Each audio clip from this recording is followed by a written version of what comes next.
Jesus estivesse com Ed Renekiewicz ou com Caio Fábio, ele diria: apartai-vos de mim, maldito, para o fogo eterno, porque não vos conheço. Esse Jesus fofinho que as pessoas falam e dizem que é amor, foi um cara que mais pregou destruição contra a humanidade. É tão tolerante que, ao mandar os discípulos irem para percorrerem as cidades de Israel para pregar o evangelho, ele diz assim: ó, aqueles que não quiserem receber a mensagem do evangelho, vocês amaldiçoem. A Bíblia é um livro extremamente perigoso. Não é porque eu sou do Satanás. É porque esse livro contamina e leva as pessoas para uma conformidade social, acreditando que lavar os pés no sangue dos inimigos é dócil, é justiça, é porque é Deus, ele é o dono da vida e sabe o que ele faz. O que Paulo fez pelo cristianismo, eu quero fazer 10 vezes mais pelo ateísmo. Bom, não, pessoal, Daniel Gontijo por aqui para mais um Café Sem Fé com o Jason Ferrer. Olha aí, rimou, hein? Rimou, hein? Café Sem Fé com Jason Ferrer. Ficou bom. Esse homem tá um poeta repentista, hein? Tá aqui hoje para contar um pouquinho da sua história na igreja. Ele que foi pastor e hoje tem uma visão bem diferente sobre igreja, religião, Jesus, Bíblia. Tá escrevendo livros a respeito do tema também, tá com seu canal aqui no YouTube. Isso. E vai nos contar um pouquinho da sua trajetória, coisas que aconteceram no seu caminho pra gente entender como é que o homem de pastor se tornou uma espécie de ateu militante. Você se considera um ateu militante, Jason? Vamos lá. Em primeiro lugar, eu quero desejar um bom dia, boa tarde, boa noite para todos os públicos. Agradecer demasiadamente a você, certo, por esse carinho, porque eu te vejo sempre virtual, Daniel. Pois é, ué. Agora eu tô aqui ao vivo, eu tô aqui em cores. Tomando um cafezinho junto, bom tomando demais. Um cafezinho bacana. Fora olha que só. eu não tenho açúcar em casa, tá até gostoso o café. Tá muito bom, cara. Realmente, Daniel. Olha, Daniel, você para procurar um açúcar dentro da casa, gente. Falhei com açúcar, mas tinha uma adoçantezinha. Mas é ótimo, ótimo. Isso é bom para ensinar, reeducar o alimento, né? Exato, muito bom. Exato. Mas é uma grande honra, um privilégio muito grande poder estar aqui no seu canal, junto com o seu público, parabenizar o seu público, parabenizar você, certo? A sua família, a sua estrutura. Você é um cara que vem crescendo todos os dias, isso é muito importante, Daniel. Aí, né? Muita gente, por onde eu ando, fala: olha, o Daniel Gontijo e tal, eu assisto o Daniel. Eu digo: cara, que legal, cara. Sabe, eu fico feliz demais pelo trabalho excepcional que você tem registrado no YouTube e no coração e na vida das pessoas, na mente dela. A transformação que através da sua profissão, né, na área da psicologia, da psicopatologia, você tem ajudado muita gente a se libertar desse algo terrível, dessa bactéria, que eu chamo de bactéria. Bactéria, é mesmo? É uma bactéria que é uma fé, cara, que leva as pessoas a um tipo de alucinação, de neurose, muitos de esquizofrenia. Faz um bem danado também, certo? Pra muita gente muita gente faz um bem. Tá bacana, né? Tá bacana, Daniel, assim como estava bacana para mim, entrando até mesmo no Sim, meu sim, contexto sim, de vida. sim. Quando eu chamo de bactéria, não é porque eu quero ofender as pessoas, talvez seja uma maneira, certo, de levar o resultado de um diagnóstico onde eu mesmo tinha, onde eu mesmo vivia uma vida extremamente fundamentalista, onde eu acreditava plena, completa e profundamente num judeu de 33 anos, que subiu aos céus voando e disse que iria voltar. Então o que acontece? E eu pregava nos trens, ônibus, pregava em tudo quanto é tipo de lugar, sabe? Zonas rurais, aldeias, indígenas. Eu queria levar Jesus para todos os lugares, para todos os pontos, para todas as vielas, avenidas. Um cristão convicto mesmo, Jason? Totalmente. Que o pessoal às vezes aparece aqui no canal, nesse quadro, ou quando eu faço o testemunho cético, falando assim: mas essa pessoa não conheceu Jesus verdadeiramente, não se entregou tanto assim à causa. Você se entregou mesmo. Não, Daniel, eu sou muito assim, sou 880 nas coisas que eu faço, sabe?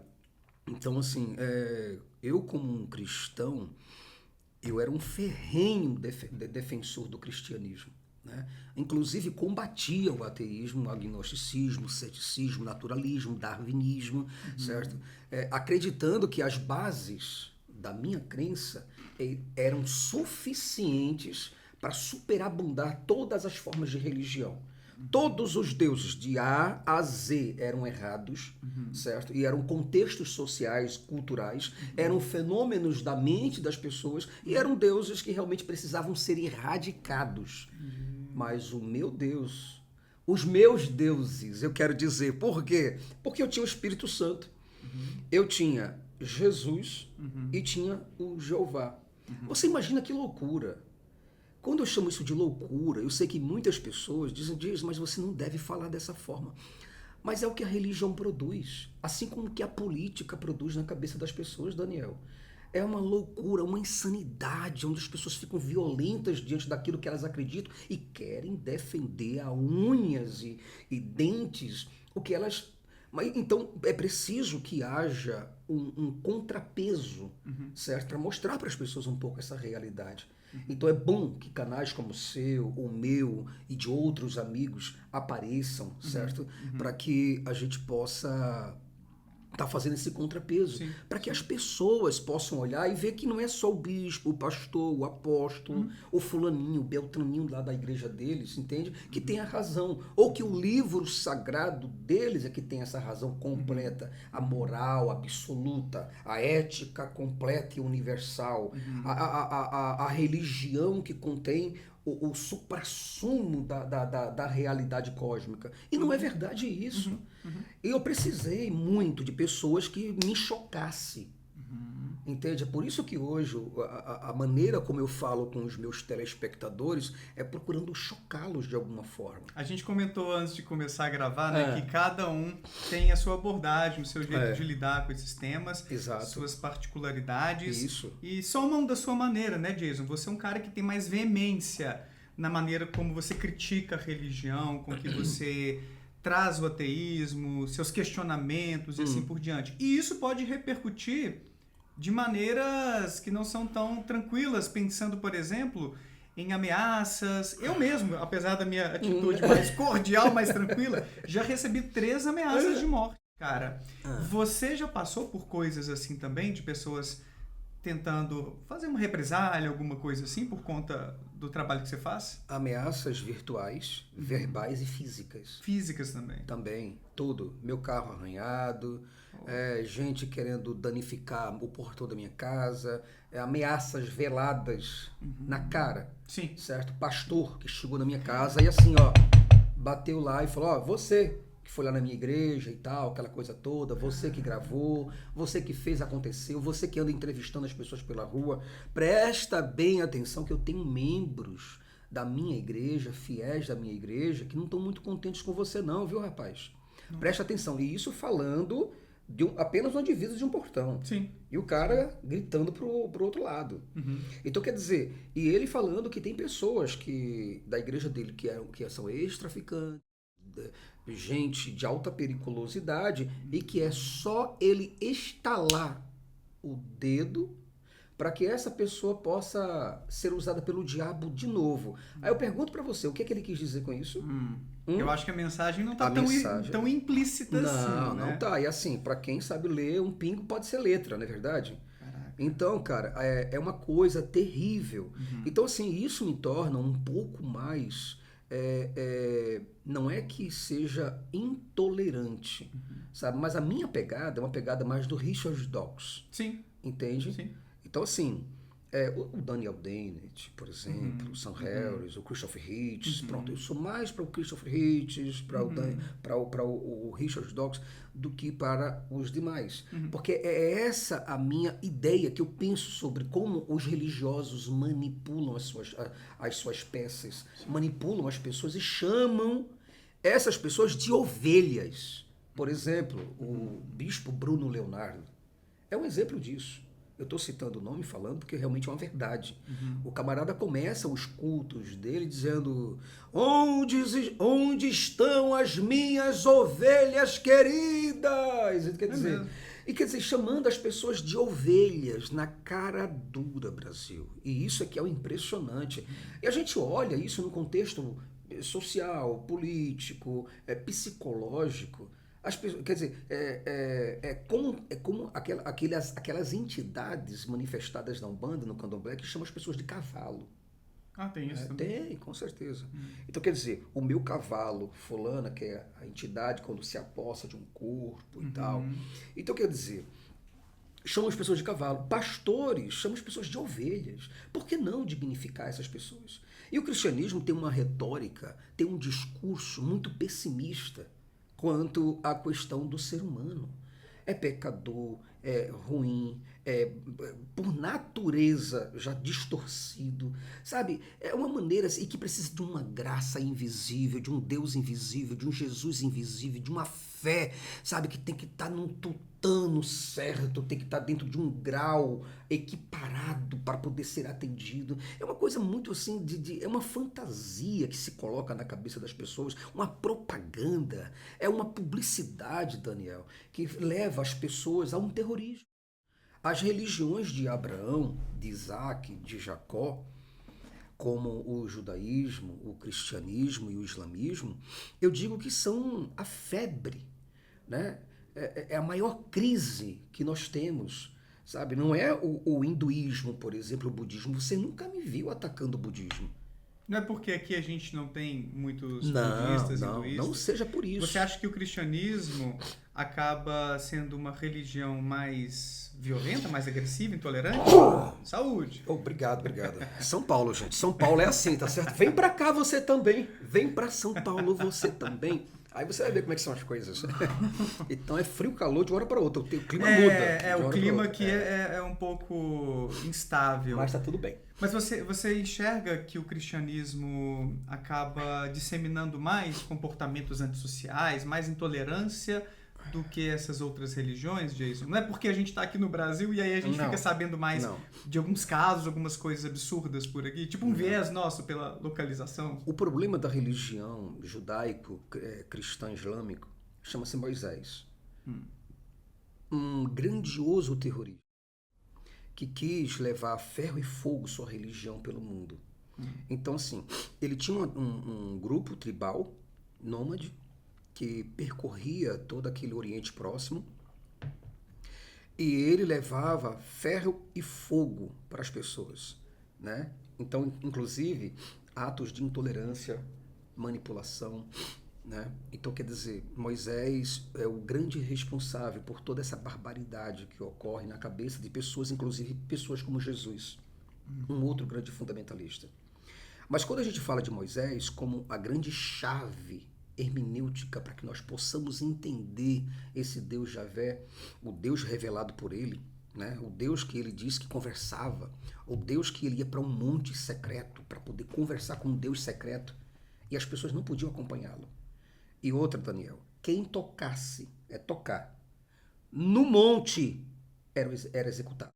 Caraca.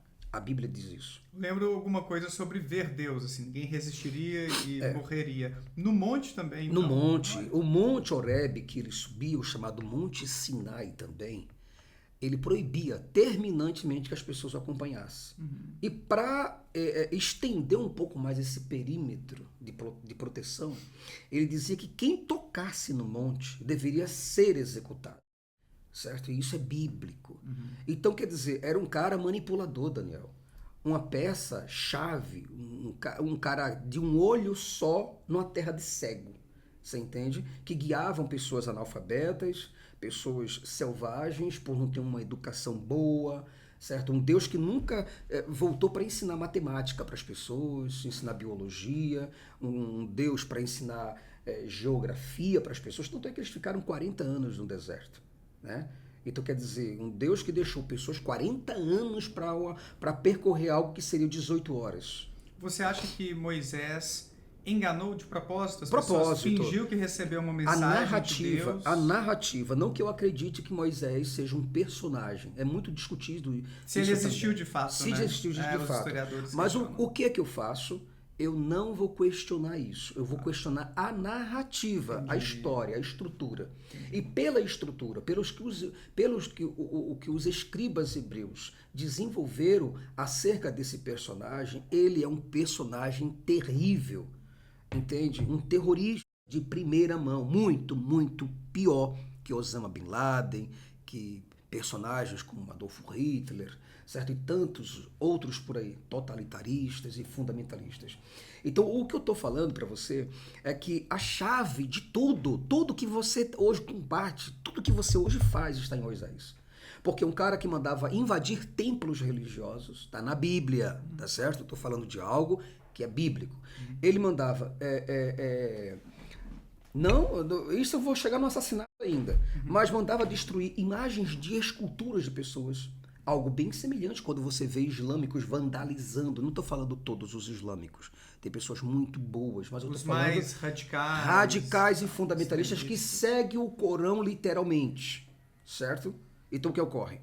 Vandalizando esculturas de imagens de outras religiões, assassinando pessoas em pleno século XXI, em pleno 5G, em pleno 2024 para 2025, certo? Pessoas executando outras, jogando homossexuais, certo? De prédios de cima para baixo, pegando guinchos, aqueles carros, aqueles caminhões, e levantando o pescoço de pessoas como se fossem bonecos. É terrível, terrível. Executando pessoas, cavando covas, certo? Fazendo o fiel de outra religião cavar sua própria fossa e atirar sobre essa pessoa dezenas de vezes, certo? A ponto de você ver que não tem mais onde bala entrar. É terrível, e isso, na verdade, as pessoas chamam de religião.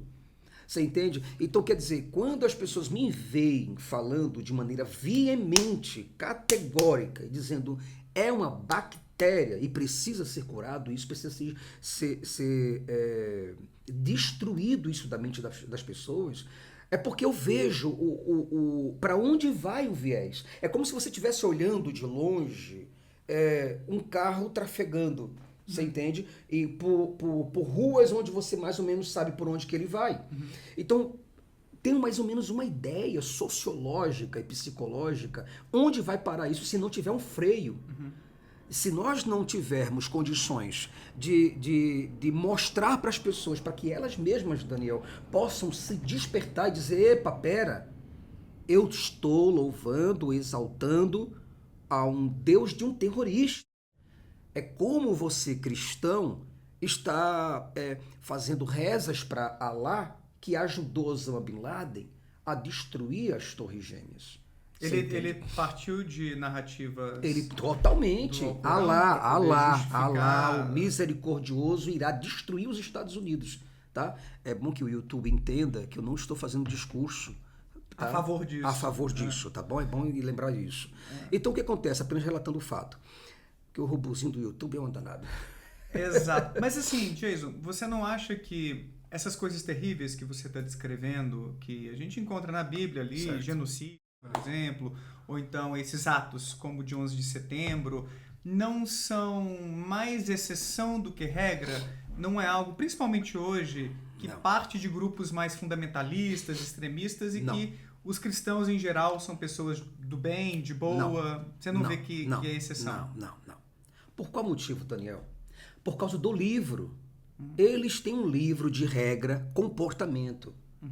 Eles têm um livro onde, se não tivesse um livro, eu diria, pode ser uma coisa passageira. Mas não é, são 2000 anos de cristianismo, de puro terror. É puro terror. Então assim, mas a religião trouxe benefícios para as pessoas. Não, a religião não trouxe benefício para ninguém. O que trouxe, na verdade, foram padres, pessoas honestas que estudaram biologia, física, química e se separaram do livro. É bom deixar bem claro isso. Quando você tem uma pessoa que se separa do livro, pronto, essas pessoas têm como produzir alguma coisa importante para a sociedade, como pedagogia, psicologia, direito, certo? Aí os fundamentalistas dizem, olha, tá vendo o que nós produzimos? Nós não produzimos isso, porque ninguém desenvolveu química olhando para a Bíblia. Einstein não, mas eu digo Isaac Newton, certo? Conseguiu separar as coisas muito bem. Ele pegou a física, certo? E conseguiu desenvolver a física paralelamente da Bíblia. Certo? Ele olhou para a Bíblia de uma forma, mas deixou a Bíblia de lado e foi produzir física. Aí legal. Mas não foi o manual em Gênesis capítulo 2, ou então capítulo 1 diz assim, a regra da matemática é essa e essa e essa, e ele conseguiu de maneira nenhuma. Entende? Sim. Ele escreveu assuntos escatológicos, o Isaac Newton. Foi um dos maiores escritores de escatologia. Mas pergunta se ele colocou essas escatologias, esses achismos que ele viu na Bíblia, como ciência. Jamais ele disse que era ciência. Então, eu acho que as pessoas precisam se separar do livro. Quanto mais esse livro influencia, como fosse uma voz na sua cabeça, Daniel. É um perigo isso.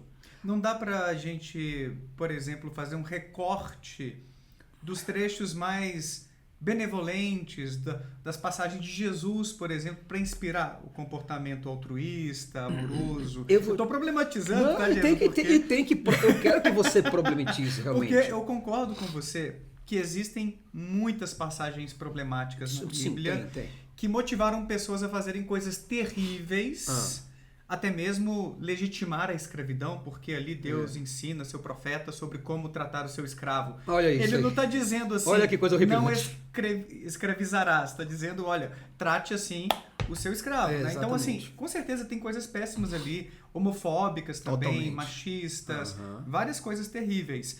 Mas existem também ensinamentos bem benevolentes, pró-sociais, de amor, de tolerância. Boa parte da história de Jesus traz esse tipo de mensagem. E eu vejo alguns pastores, como Ed Renekiewicz, por exemplo, e talvez padres como Júlio Lancelotti, eu não o conheço bem, mas eu vejo colegas meus elogiando, que fazem essa extração de uma mensagem mais positiva para trazer para a sociedade. Você mesmo assim acha problemático esse tipo de interpretação e de extração? É como diz a escolinha do professor Raimundo. Captei a vossa mensagem desde o princípio, amado mestre. Vamos lá. Essas duas figuras que você me citou aqui agora, vamos ver como é que é perigoso a religião. Eu vou citar uma outra também.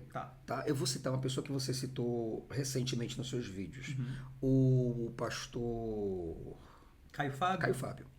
Vamos colocar 3 agora. Tá. Eu pergunto, o primeiro que você falou quem foi? Júlio Lancelotti. É perseguido? É perseguido. Muito, né?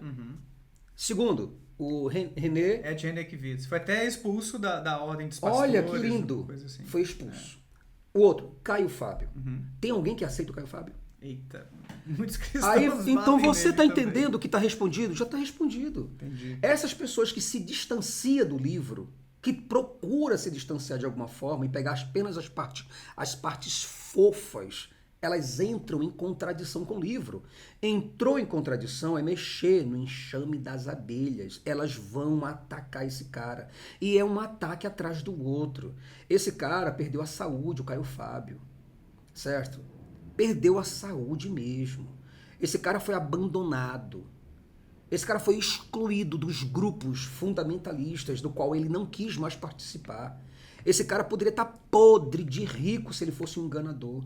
Certo? Se ele fosse um deturpador. Mas um cara sensível, um psicanalista muito bom. Ele é psicanalista? Ele é psicanalista. Então, quer dizer, um camarada que fugiu do livro. Ao fugir do livro, aí você vai ver quem são os cristãos.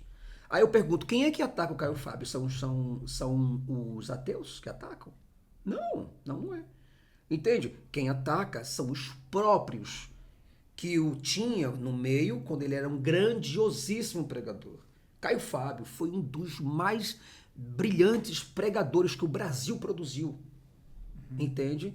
Caio Fábio tinha uma pregação extremamente cativante, poderosa, exegética, sabe? Mas quando ele começou a perceber os textos de Moisés, a sensibilidade dele fez com que ele tomasse uma decisão. Aí ele partiu, saiu de Moisés, abandonou Moisés e foi para Jesus. Um outro grande fundamentalista que teve como Moisés o seu grande fundamento. Tanto é que na Transfiguração, você vê, Daniel, lá em capítulo 16, Mateus 17, não é 16, mas Mateus 17, você vê que quem aparece para validar o trabalho de Jesus? Moisés e Elias. Os dois maiores, um que é o legislador e o outro que é o chefe dos profetas, certo? Todos os profetas baseiam-se em Elias, certo? o maior matador que tem ali. Os dois maiores matadores e assassinos. Você imagina só que alguém para validar o teu trabalho fosse Adolf Hitler e Osama Bin Laden. Se enxerga desse jeito, então... Não tem como enxergar de outra forma.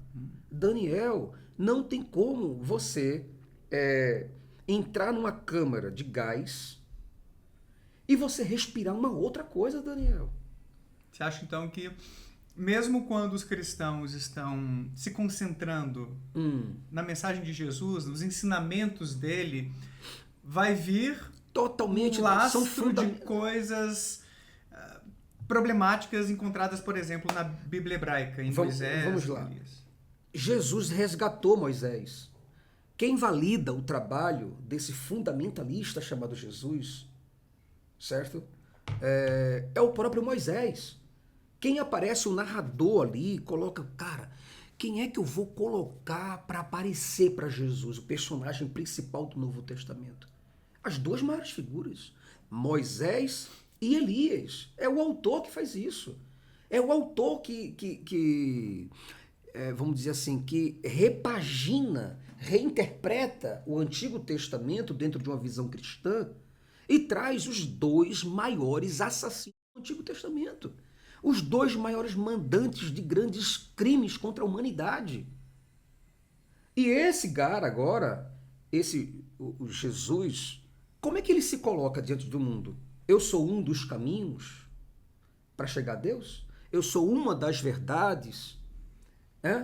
Não, ele diz, eu sou o caminho, eu sou a verdade, eu sou a vida. É assim que ele se comporta. Um camarada que é tolerante. É tão tolerante que ao mandar os discípulos irem para percorrerem as cidades de Israel, para pregar o evangelho, ele diz assim, aqueles que não quiserem receber a mensagem do evangelho, vocês amaldiçoem. Olha aí, o Jesus, amaldiçoe. Eu não lembro, tem isso? Tem, com certeza, totalmente. Vocês amaldiçoem. Amaldiçoem. Caraca. Aí o que acontece? Esse mesmo Jesus, que as pessoas aí tanto falam, chave hermenêutica, o amorzinho.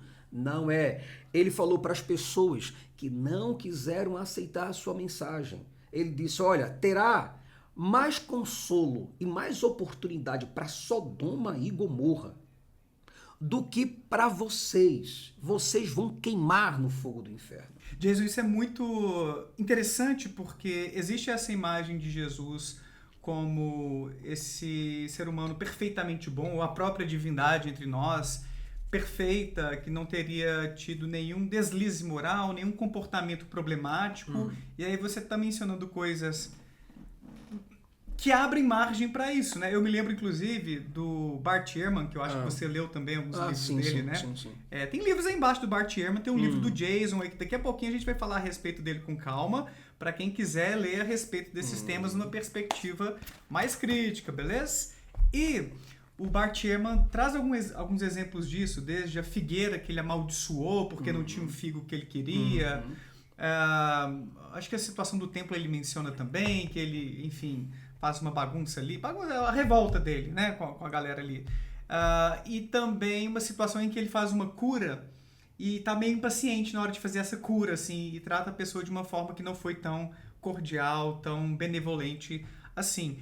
Então você enxerga muitas dessas características não tão amorosas assim em Jesus, quando você menciona, por exemplo, esse lance aí do inferno e tal. Isso aí, então, não é coerente com essa mensagem de um Jesus de amor, que é tolerante, que é inclusivo, que diz que a gente tem que tratar bem até nossos inimigos. Você acha que isso é meio incompatível com essa imagem? Eu vou te falar de uma coisa. O que eu vejo, na verdade, são escritores se debatendo para escrever sobre Moisés. Escritores bíblicos, tá? Se debatendo para escrever sobre Moisés. Então, o que acontece? Você vê escritores dizendo, por exemplo, Moisés, nenhuma das suas palavras caíram por terra. Aí diz assim, no caso, o sucessor de Moisés, chamado Josué, que foi um outro grandiosíssimo fundamentalista e terrorista. Também, é assim que eu devo tratá-los. Não tem outra maneira de tratá-los. Ah, mas são religiosos. Não, não é porque entrou pro viés religioso que o bandido deixou de ser bandido. Tá certo? Então, o Josué, os escritores de Josué se reuniram para dizer quais foram as cidades que ele matou, arrebentou, tocou fogo, aniquilou completamente, executou crianças, aconteceu. Os escritores de Juízes, certo? Já diz que Josué não passou pelos lugares que ele disse que passou e que não matou a quantidade de pessoas que matou. Então, quer dizer, você percebe que são escritores de tribos diferentes, tá certo? Talvez seja uma linha javista, uma linha sacerdotal, uma linha teológica que abarca o assunto diferente. Então os escritores vão compondo um Jesus e um Moisés de sua época, na sua escrita, completamente diferente. Um momento em que os escritores de Jesus o entrelaça com amor, como um cara que perdoa, como aquele cara das parábolas maravilhosas, como a parábola do filho pródigo, que eu acho linda. Mas temos que entender que isso foi um escritor que viu Jesus de uma performance. Mas escritores viram Jesus também de uma outra forma, completamente diferente. Parece que nós não estamos falando do mesmo Jesus. Porque veja, olha a parábola do filho pródigo, só para você ter uma ideia. Ela chega a arrepiar. Um pai que diz assim, pai, me dá o que me pertence que eu quero partir. Eu desejo viver a minha vida bem longe de você, sabe? O mundo está me convidando e eu quero ir, né? Vou fazer o que aconteceu, vou, sabe, beber, vou viver a minha vida, eu quero a minha parte da herança. Jesus contando a parábola, olha que coisa linda. E o pai falou, meu filho, tudo que eu tenho é seu, até meu coração é seu. Olha que coisa linda. Pô, até arrepia, emociona, até Freud. Aí beleza. Aí o pai ficou muito triste, né? A vida dele decaiu. O pai é Deus, né? Para essa figura agora. Aí depois o filho, depois de ter passado grandes perrengues, problemas, perdeu dinheiro, amigos, né, errantes e tal, muita prostituição, papapá e tal. Enfim, o filho pródigo volta sem um único centavo. E o pai abre as portas para ele e diz que alegria, alegria nessa casa voltou, meu filho retornou à casa, vem meu filho. É uma mensagem bonita, não é? Bacana, né? Bacana. Assim, de amor, assim, que abertura. Restauração. Né? Perdoou ali talvez o filho que o decepcionou, talvez, exatamente, em algum momento. Mas esse não é o Jesus que outros escritores vão desenvolver. Aí agora vamos uma outra mensagem de Jesus. Ele falou, aquele que está em mim dará fruto. Mas quem não estiver em mim e não obedecer fielmente às palavras que eu digo, sem titubear de um lado nem para o outro, será cortado, queimado e jogado fora. Da árvore da vida é uma referência que tem. João capítulo 15. Tá entendendo agora? Então quer dizer, você acha que essa mensagem agora, as duas mensagens que eu acabei de contar para você, elas se encontram? Será que talvez na primeira passagem não tenha a ideia do arrependimento, eu voltei, como se fosse assim, ó, o Jesus saiu da igreja, foi falar sobre ateísmo no canal dele, no livro que ele escreveu agora e tudo, trazendo essa crítica, mas ali no fim da vida, ele se arrependeu e voltou assim, poxa, fiz cagada, me aceita de volta aí, pai. Não seria talvez uma mensagem de perdão e tal, assim? A mensagem primeira eu tô fazendo aqui o papel de advogado do diabo, vai lá. Ou de Deus, né? De Deus, tanto faz. Eu do diabo, quer dizer, pronto. Você é advogado, eu sou promotor. Será que não daria para talvez... Poderia. Mas assim, ainda assim, pode desenvolver. Depois eu vou dar uma razão para você nessa. Tudo bem, legal. A questão da primeira mensagem que eu acabei de contar para você é uma mensagem que demonstra a ternura de Deus. Um Deus compassivo, Sim. Um Deus tardio em se irar, um Deus que te veste, um Deus que te calça, que te dá comida e bebida e amparo, proteção, certo? Não cuideis do dia da manhã, né? O vosso Pai que está nos céus, Pai, Paizinho, Abba, em hebraico, né? Então, o vosso Pai que está nos céus, ele vos vestirá, vos calçará, dará comida e bebida a todos vocês. Aí eu pergunto, as pessoas precisavam trabalhar? Não. Para esse Jesus, não. Por quê? Quem daria comida? Dá comida e bebida, certo? E vestes era o próprio Deus. Porque ele falou assim, veja que os pássaros não fiam, não trabalham. Compreendeu agora a mensagem? Não fiam, não trabalham, não produzem. Porém, o vosso Pai que está nos céus não se esquece de nenhum deles. E se Deus dá comida para esses pássaros, por que não daria para vocês, que são filhos dele? Olha que mensagem linda, bonita. Aí quer dizer, você não precisa fazer nada, produzir nada. O pai vai fazer, o paizinho vai fazer isso por você. E não é verdade isso, certo? Então quer dizer, depois ele traz uma outra mensagem, diz assim, vai ter com a formiga, né? Então, observai as formigas, como quem diz assim, trabalhe, corra atrás. Deus não vai dar nada para você, senhora, de mão beijada, não. Você entendeu o que os escritores estão fazendo aqui? Sim, estão trazendo perspectivas contrastantes, que não dialogam de maneira muito harmônica e parece, então, que cada um tem uma visão um pouco diferente. Exato. Desse Jesus ou desse Deus. A construção de Jesus por meio dos cristianismos, né, foi o que levou, por exemplo, pessoas a discutirem temas e abrirem novas denominações. Certo? A Igreja Católica, por exemplo, teve rompimento. Né? São várias igrejas católicas. Então, são várias igrejas protestantes. Então, somente no protestantismo, nós temos uma cambada de milhares, talvez, de denominações que surgem a cada dia, freneticamente interpretando esses textos, porque foram textos de autores que tentaram pegar um pano de retalho e construir uma rede chamada Jesus. E essa rede, ela não conversa entre si. São cores, são paletas, vamos colocar assim, né? São paletas completamente contrastantes umas com as outras. Então, quer dizer, aí você vê que com Moisés foi a mesma coisa. Então, essa mensagem de Jesus de dizer que não pode haver tolerância de fé, ou você está em mim, ou você não está. Quem está em mim dá fruto e quem não está é amaldiçoado, é queimado, é jogado fora. Certo?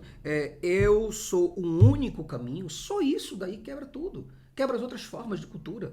E aí que entra aquela crítica que você mencionou que existe muito forte contra os líderes cristãos que têm uma mensagem mais inclusiva, que vão talvez além de Jesus, né? Porque se a gente encontra em Jesus essa divisão entre aqueles que serão salvos e os que não serão, a gente encontra em pessoas como Caio Fábio, talvez. Eu já ouvi do Ed uma mensagem desse tipo, que mesmo aqueles que não são cristãos não vão ser queimados, torturados e coisas tão pesadas assim. O Ed, eu gosto de trazer essa resposta que ele me deu, porque eu achei genial, muito interessante, para ilustrar esse problema, que é a seguinte.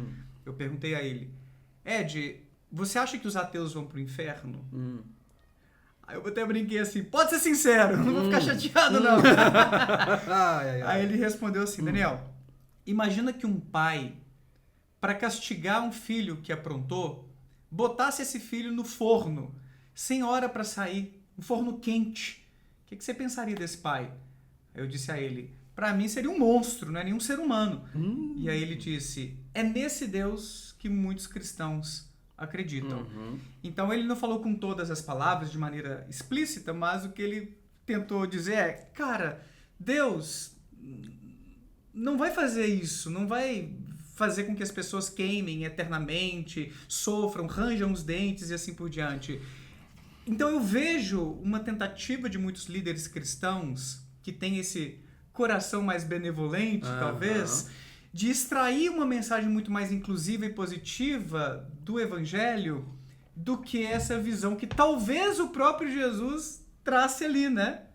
Então seria uma incoerência deles. Não é uma porque vontade. Eu acho bonito, entendo? Tipo assim, o pastor João Berloffa, que eu já recebi 4 vezes aqui no canal, ele fala, Dani, mesmo Jesus não sendo Deus, não sendo divino, ele sendo uma pessoa que estava iludida, ainda assim, eu acho que existe uma coisa bacana ali pra gente seguir, pra gente extrair dos evangelhos, e é por isso que eu permaneceria cristão, mesmo ele não tendo nenhuma divindade. Você acha que não existe um futuro para esse tipo de cristianismo? Você acha que isso não vai vingar? Esses caras vão continuar sendo marginalizados da cultura cristã? Com certeza, não vai haver abertura para eles. A não ser que eles se afastem do livro. É o livro, o problema é o livro. Se eles se afastarem do livro como base de fé, como base de comportamento, de ética, de moralidade, se eles não se saírem desse personagem e criarem um personagem para eles mesmos, criarem um arquétipo para eles, um Deus para mim agora. Eu vou dar nome para esse Deus, colocar uma casinha para ele bem bonita, certo? As bonequinhas lindas, fofinhas, certo? Eu vou transformar Deus num homossexual, talvez. Eu vou transformar Deus numa lésbica. Eu vou transformar Deus de acordo com um aplicativo que eu tenho, onde eu coloco Deus da maneira como eu quero. Esse Deus não é... O Deus de... Self-service. É, self-service. Esse Deus não é o Deus cristão, não é o Deus judaico. Pronto, eu só quero te dizer isso. Será que... Esse Deus é o mesmo, veja, o mesmo Deus que contaminou várias pessoas, Daniel, ele é imutável. O Deus que determinou o sábado e disse que pessoas deveriam ser mortas se não cumprisse o sábado, o dia, a lei dele. É imutável esse Deus. E outro, o sábado é perpétuo. Perpétuo. Então, assim, quebrar o sábado é quebrar uma aliança com o próprio Deus. E como é um Deus que é eterno e imutável, eu pergunto, qual é a chance desse Deus mudar? Qual é a chance de sua envergadura mudar, de seus direitos mudarem, de seus dogmas mudarem? Deus está sofrendo com esses novos líderes, que eu parabenizo o trabalho deles. Deus está sofrendo a mutação. Eles estão mudando a personalidade de Deus e se saindo das Escrituras. As Escrituras deixam bem claras que os bêbados não herdarão o reino dos céus. Os fornicadores não herdarão. É Paulo que está falando isso. Os afeminados. Os afeminados não herdarão. Certo? Os sodomitas, ele fala afeminados e sodomitas, para não ter dúvida. Quer dizer, vai que no meu escrito tenha um paranoico ali, que está lendo o meu escrito aqui, e entenda que eu não estou falando contra os homossexuais. Eu estou falando, sim, contra os homossexuais. Os afeminados e os sodomitas não herdarão o reino dos céus. Os roubadores não entrarão. Até desse aí eu gostei. Tá? Não vão herdar o reino dos céus. Mas, cara, são pequenas coisas e pequenos deslizes que Paulo fala e deixa bem claro que essas pessoas não herdarão o reino dos céus. Aí o que vem agora esses novos líderes? Excluir Paulo. Caramba, cara, isso é evangelho? Excluir Paulo? Cara, Paulo foi o responsável, certo? Pelas maiores cartas e pela maior difusão do cristianismo no Ocidente. Paulo foi o cara que sofreu naufrágio, mordida de cobra, andou por dentro de matas, andou por aldeias, pregou o evangelho em tudo quanto é tipo de lugar, em tempo, em fora de tempo. Foi um cara incansável, um cara que trabalhou vendendo redes, certo? Construindo tecidos, para poder pregar o evangelho de Jesus Cristo, que ele achava que era fiel. Repreendeu Pedro. Um discípulo que andava com Jesus repreendeu Pedro teologicamente. Aí vem os líderes de hoje e dizem assim, mas Paulo está errado. Com que autoridade? Você é ateu, cara. É ateu. Caio Fábio é ateu. Ed René Kivitz é ateu. É ateu. Está se separando. Está modificando Deus. Deus, mas você está sendo muito fundamentalista. Eu vou olhar como isso. Preto é preto, branco é branco. Não tem, eu não sou daltônico. Será que alguns desses líderes cristãos... É por isso que eles sofrem ameaças. Sim, não, naturalmente. Porque a ortodoxia, tá certo? A mensagem reta do evangelho é sim, sim, não, não. O que proceder disso é mensagem do diabo. Jesus falou, só tem 2 caminhos. Não foi ele que falou isso? O fofinho?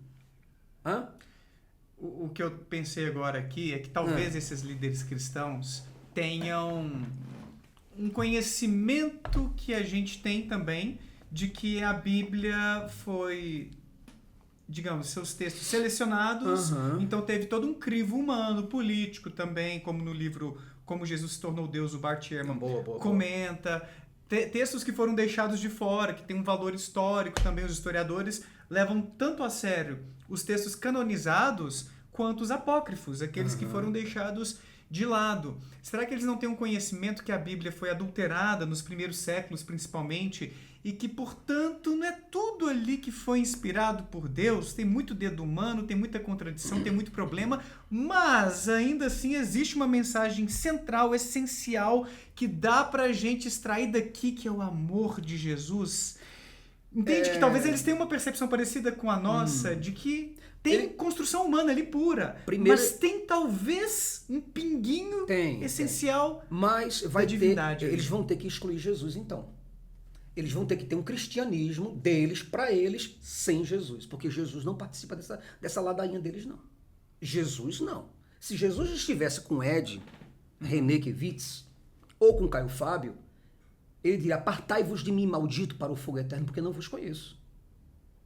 Mas Jesus, eu estou querendo falar do amor, da mensagem, da justiça, da ética, da nova moralidade. Eu estou querendo atualizar a Bíblia. É a frase do Ed René, né? Apartai-vos de mim, malditos. Não atualizar no sentido de reescrever, né? Não, é evidente. Mas de extrair o que há de bom ali, o que faz sentido hoje. Não há condição. E deixar... Se você tirar os dois personagens principais e fundamentalistas da Bíblia, Daniel, que é Moisés e Jesus, você acaba com tudo, destrói tudo. Já viu esse prédio aqui? Nós estamos em um dos andares aqui. Tira a base dele daqui de baixo. Já era. Pronto, acabou tudo. A não ser que haja um milagre e deixa a gente flutuando aqui. Você conhece o pastor Henrique Vieira, que é deputado? Conheço. Na igreja do... não vai dar pra ver não. Na igreja do Henrique Vieira... Só pergunto uma coisinha, antes de falar. Sim. Esse cara é perseguido? Provavelmente, eu não vejo de perto, mas provavelmente porque na igreja dele, eles consagram casamento de pessoas LGBTs. Pois é. Aí eu pergunto pra você, isso é bíblico? Não é bíblico. Eles estão distorcendo a Bíblia. E olha que é um ateu que está falando isso. Não é melhor se separar e dizer: gente, eu sou ateu, não quero mais viver do evangelho. Tá certo? Eu acho que eu quero viver essas crises. Eu quero ser mais emocionalmente forte. Eu quero ser uma mulher, um homem, que quero me distanciar dessas coisas. E por isso eu estou abandonando Jesus, porque Jesus é um fundamentalista. E eu não concordo com a mensagem dele. Do que ficar distorcendo as mensagens de Jesus para que hermeneuticamente ou exegeticamente Jesus fale o que ele quer que Jesus fale. Jesus não falou isso, gente. Jesus não defendeu inclusão. É isso que eu quero falar. Ah, mas se Jesus tivesse... Porque Caio Fábio tem um filho que é homossexual. Ah, é? Tem um filho que é homossexual. Logo, para ele, então, ele diz: Jesus vai aceitar meu filho. Jesus não vai aceitar teu filho, Caio. É isso. É um ateu que está falando para Caio. Ontem Poxa, por favor, né? A Elaine Souza, na live que a gente fez um comentário muito interessante que foi assim: Jesus não condenou, pelo menos não chegou até nós, uma condenação do tipo que realmente homossexuais não herdarão o reino de Deus. Ele não falou nada assim contra as mulheres, mas também não consertou coisas ruins que a gente encontra ali. E também não disse: gente, tá tudo certo, tá? Falaram lá atrás, em Levítico, mas na verdade tá tudo bem você ser homossexual, enfim. Então é aquela coisa, ele teria errado por omissão. Daniel, veja. Deixou de dizer coisas importantes ali, Daniel. Esclarecendo que escravizar é errado, gente, vamos parar com isso, né? Faltou ele se posicionar ali, talvez. Não. Daniel, nós conhecemos Jesus não pelo que ele escreveu. Jesus não escreveu nada. Os historiadores até argumentam que é improvável que ele fosse alfabetizado. Depois se assistam aí os vídeos meus com a alfabetizado ele era, Cavalcante. Não, alfabetizado ele era. Você acha que sim? Jesus leu Isaías. O André Chevitarese e a Ju Cavalcante problematizam assim, os poucos trechos que olha, esses historiadores me dão um nó na cabeça, sabe? Eu não sei o que diabo esses homens fazem e essas mulheres fazem. Gente, pelo amor de Deus, veja o que diz a Bíblia. Mas Jesus leu. Aí, quem lê é analfabeto? É porque eles questionam assim, nem tudo que está registrado ali tem lastro histórico. Aí fica difícil. Então, o trabalho deles é separar o que seriam os Eles mitos... não têm autoridade disso. O Chevitarese não tem 200 anos de vida não, gente. Imagina 2000 anos, ele não andou com Jesus não. Pega o texto e diz: o texto está dizendo isso aqui, mas eu discordo do texto. Acabou, agora se Se colocar um blaze de historiador e um pomposo daquele todo e dizer que foi assim, que nós devemos separar assim, assim, com que autoridade disso? Se não tem uma base arqueológica para isso. Certo? Qual é a base arqueológica para eles dizer que Jesus histórico não foi ao templo? Leu. Eles têm métodos da história que são usados para investigar qualquer personagem que seja mencionado, Daniel, ali, para você chegar... Não vou sofrer de omissão não, viu? Não. Eu discordo disso. Tudo bem, você tem todo o direito de discordar. Agora, na história existem métodos que eles desenvolvem para poder fazer investigações, e eu sou leigo para poder defender o método A, B ou C, entende? Verdade. Então, assim, mas, Daniel, veja bem, um homem que com 12 anos de idade ensinava os doutores. Isso é o que a narrativa diz. Sim. É a narrativa de 2000 anos. Mas você não concorda comigo que tem invenções ali, tipo Jesus ressuscitou? Então, o argumento deles é que existem invenções sobre outros trechos também de quem foi Jesus. Lá, tudo bem. Mas quando eu agora coloco descrédito para uma versão, eu preciso descartar todo o resto. Não, você tá equivocado nisso. Vamos lá. Por qual motivo? Porque se eu tenho um Jesus que andou num templo, um Jesus que pregou e ensinava os doutores da lei, escribas, pessoas que estavam ali, vamos dizer assim, a ponto de se questionarem sobre suas bases doutrinais. Esse Jesus não sabia ler. Você está entendendo? Como que eu vou entender que aquele personagem, por mais que não tenha toda aquela estrutura de Deus e tal, certo? Ele revolucionar de tal forma, e o próprio escrito sobre ele está dizendo que ele sabia ler e que ele foi convidado pelos gregos. Jesus não foi para o lado dos gregos porque ele não quis, ele não aceitou o convite. Porque ele não queria ir, diz o texto, certo? Como é que um homem desse que foi convidado pelos gregos, pessoas que o ouviam, como Nicodemos ouviu Jesus, e esse homem era iletrado? Eu não sei se talvez a tentativa é prejudicar o personagem ou levantá-lo de alguma forma, não sei. Eu acho que existem caminhos intermediários para a gente entender esses temas complexos, como se Jesus existiu ou não, se tiver existido, quem foi, que talvez ele tenha existido, talvez, é a hipótese com que eles trabalham. Sim. Mas muitos mitos, muitas lendas foram sendo construídas e anexadas a esse personagem histórico, de forma que o trabalho do historiador, por meio dos métodos que eles desenvolveram em suas pesquisas, que servem para várias áreas, vários objetos de estudo, eles aplicam isso a essa figura de Jesus para entender o que é plausível do ponto de vista histórico e o que não é. E aí a conclusão que eles chegam que, dada a origem de Jesus, de onde ele veio e todas as circunstâncias ali do interior da Palestina, da Galileia, sei lá, é muito improvável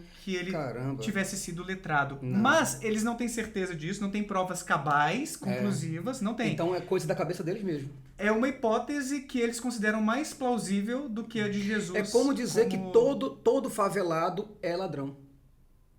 É uma generalização? Mas não é a maioria das pessoas da periferia que são criminosas. Exatamente. Né? Mas é a maioria do povo do interior, de onde Jesus vem, que era iletrado, entende? Era a maioria.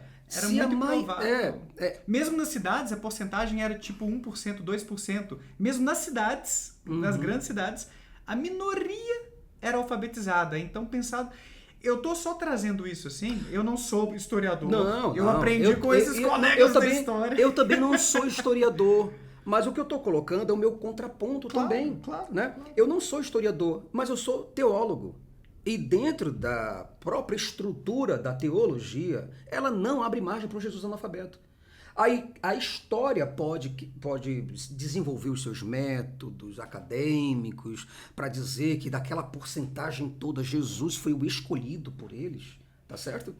Tudo bem, pode ser. Mas o Jesus que é descrito pelos evangelistas, pelo apóstolo Paulo, não é um analfabeto. Não, o Jesus descrito ali está alfabetizado. Está alfabetizado. Exatamente. Ganhou 10.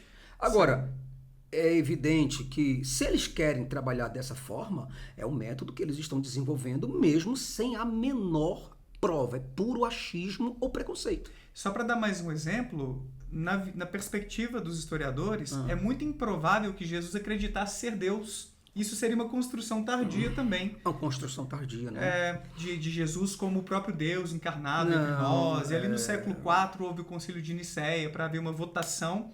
E eles, por votação, os bispos estabeleceram que a doutrina oficial da igreja seria a da Santíssima Trindade. Nesse assunto da história, Daniel, eu vou confessar para você que eu sou leigo e coloco as minhas opiniões. Tá bom, eu sou leigo. Eu também sou leigo. Eu só estou trazendo aqui as coisas que eu ouvi dos meus amigos. Não é a minha área de atuação.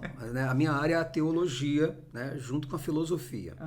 Então, assim, eu particularmente nem acredito que Jesus existiu. Começa logo por aí. Tô ligado. Né? Eu não acredito nessa construção de que Jesus nem sequer esteve ali, em Jerusalém, ou andou por todos aqueles lugares. Muito menos desconstruir ou construí-lo. A única coisa que eu faço é interpretar a narrativa, a história no todo. Eu não me preocupo se ele existiu, se ele não existiu, porque isso para mim não faz... O que te importa é o que está escrito ali e o que as pessoas fazem com isso. Exatamente, Daniel. Você pescou o maior peixe do oceano agora. Poxa, como é que pesca o maior peixe do oceano? Mas tudo bem. Então, é justamente isso que eu faço, Daniel. Eu não me preocupo se Jesus existiu, porque para mim ele é um tanto faz como um tanto fez. E eu sou direto nisso, certo? Esse judeu não me convence. Essa ideia de um judeu Deus não me convence. A ideia de um judeu que era filho de Deus, mesmo assim, não me convence. Um judeu histórico não me convence. Então, como eu estou falando para você, Daniel, eu tenho muito orgulho do trabalho do Chevitarese, da Juliana Cavalcante. Quem sou eu, certo, para poder chegar e dizê-los que os métodos estão errados ou que o método está assim, está assado. Não, eu honro o trabalho deles, porque eu não sou historiador, certo? O meu papel é simplesmente pegar a narrativa. Sim. A narrativa é o que mais me interessa. Agora, o trabalho deles de recortar aqui, de recortar ali, de fazer pequenos pedaços disso, daquilo, fazer um pano de retalhos, para que eles possam ter as suas convicções muito bem amparadas, tudo bem, é um trabalho que eles fazem. Mas eu não acredito em Jesus histórico, certo? Porque para mim tanto faz. Entende? Você está importando com a realidade. Porque agora, exato. como o cristianismo é forte no nosso Brasil. A ressurreição de Jesus, Daniel, ela é algo paupérrimo, né?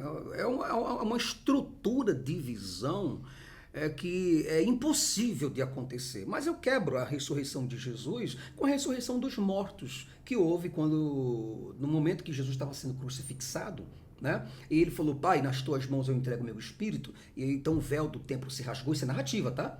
O véu do templo se rasgou e tal, o terremoto aconteceu, tal. Quer dizer, nada disso é histórico, nada disso é arqueológico. E os mortos se levantaram e andaram por Jerusalém e cumprimentaram a uns e a outros e tal, e foram para alguns lugares que ninguém sabe para onde foi. Somente Mateus foi o único homem na face do universo a ver esse fenômeno ocorrer. Então, como é que eu quebro a ressurreição de Jesus? Demonstrando que a ressurreição dos mortos não ocorreu. Porque ninguém viu, historicamente falando. Se os mortos, Daniel, não conseguiram ser vistos...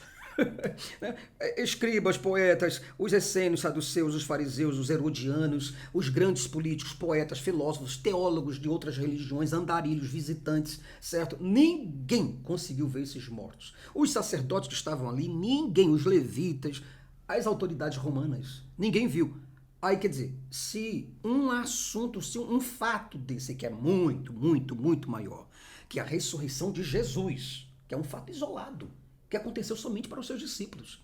Somente os discípulos viram Jesus ali e algumas outras pessoas que eles disseram que viram. Mas o assunto da ressurreição de mortos deveria ser algo muito divulgado, não é verdade? E não foi divulgado em canto nenhum, ninguém viu. Então, se ninguém viu mortos saindo do sepulcro, igual um The Walking Dead, por exemplo, né? Como é que eu vou acreditar na ressurreição de Jesus? E outra, um Jesus que ressuscitou e não pode falar hoje em dia. Um cara completamente incompreensível, ausente, invisível, um camarada que vive dentro de uma esfera além de tempo, matéria, energia, som, luz, um cara que não se envolve nas atividades humanas. Aí eu vou acreditar nesse cara. Então não tem condição. Então eu desbanco o cristianismo com todas as suas doutrinas por causa de Moisés e Jesus. Desbanco tudo. Agora, os historiadores chegam e dizem, não, mas aí nós temos que pegar aqui, vamos voltar lá no assunto de novo, como se fosse interessante. Eu digo, mas gente, essa merda toda vai catucar, tal, pra quê, né? Enfim. Mas eu acho que alguns... Eu acho legal, acho válido. Eu acho que alguns têm intenção, assim, dada a relevância do cristianismo no cenário nacional e até internacional, sim. O que a gente pode compreender como factual, ou pelo menos provável, né? Porque não dá para voltar no tempo para a gente ter certeza. Não. Eles trabalham Mas com hipóteses, métodos. com métodos e tudo. E o que provavelmente foi uma construção e tudo. Eu acho que existe uma relevância nesse tipo de pesquisa, eu acho bem interessante, mas também não sou Daniel. especialista. E eu queria aproveitar rapidão o contexto. Aqui embaixo, gente, tem um link lá do Instituto Ponto Azul, a nossa formação em Ciência e Filosofia, com vários cursos para quem quer desenvolver o pensamento crítico, compreender mais a ciência. E um desses cursos é o História da Bíblia, que foi dado por vários historiadores como esses que a gente mencionou. Uau. O André Chevitarese, Juliana Cavalcante, Jonathan Matias, Henrique Caldeira, Tupá Guerra, Daniel Juste. Temos teólogos também como a Ângela Natel e o professor Oswaldo Luiz Ribeiro, trazendo as suas perspectivas sobre os autores da Bíblia, as adulterações sofridas pelos textos, como,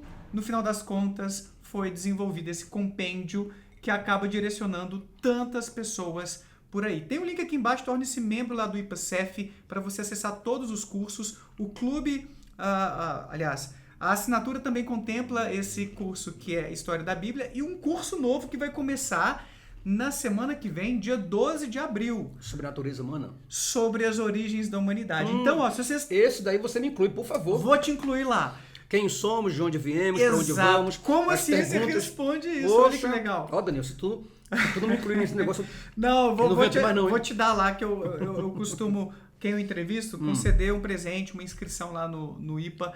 Então, você vai assistir com a gente. Vai ter aula do Pirula, sobre dinossauros, vai ter aula sobre Big Bang até a constituição da Terra, com a doutora Stephanie Werner, que é astrônoma. O Alberto Lindner vai explicar a origem da vida. A professora Mercedes da USP vai explicar o primeiro ser humano, que não foi Adão. Fica aqui o spoiler, tá? Não foi Adão. Quem foram os primeiros seres humanos, então. E o professor Emílio Garcia vai falar sobre a difusão dos seres humanos pelo planeta Terra. Vai começar dia 12 de abril, hein? Aproveite, o link está embaixo, torne-se membro para você acompanhar esse curso e todos os outros que tem por lá, incluindo História da Bíblia. Você me permite... não, você quer fazer um complemento? Só falar sobre o que você está falando aí agora? Sim. Gente, de verdade, eu digo para vocês, assinem, contrate esse serviço, entenda desses assuntos, porque é a filosofia, as perguntas filosóficas mais importantes da humanidade, que jamais foram respondidas com tanta ressalva, com tanta... Não ressalva, mas com tantos fatos científicos e atuais, né? Achados arqueológicos e tantas outras coisas sobre a origem da vida. É muito importante, tá certo? Porque é uma alternativa ao que as igrejas oferecem por aí, as religiões oferecem por aí. De onde viemos, Adão, Eva e a cobra. Adão, Eva e a cobra. Então, a ciência tem uma versão alternativa. Que não é Adão, Eva e a cobra. Que não é. Não que seja uma versão conclusiva, né? Na ciência a gente trabalha com modelos que vão sendo apoiados por evidências. Mas não tem cobra, tem? Não nesse papel, né? Tem como seres viventes por aí que andam picando a gente. Algumas pessoas, Daniel, dizem assim, Jason, você é muito contundente, você é uma espécie de um fundamentalista ateu. É mesmo, pessoal, te acusa de fundamentalista ateu. Eu digo, mas com muito orgulho, porque eu nunca vi um bombeiro entrar numa casa, num apartamento, sem arrombar a porta, tá pegando fogo, puxar pelo cabelo e sair, fazer o resgate.